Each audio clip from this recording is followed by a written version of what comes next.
I've been here for a few days now in Croatia. I'm so pleased as I've travelled around and spoken to my friends here to hear just the great stories about events for Marriage Week that are happening all over the place in little towns and cities and villages and communities.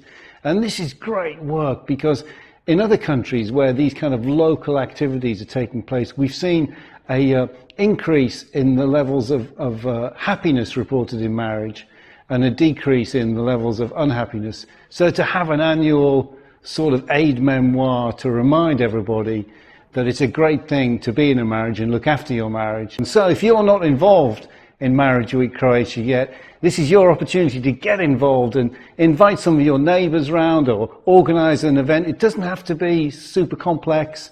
Make it simple, just as a reminder to couples to say, you're important to me, I'm important to you, let's make this an enduring, successful marriage.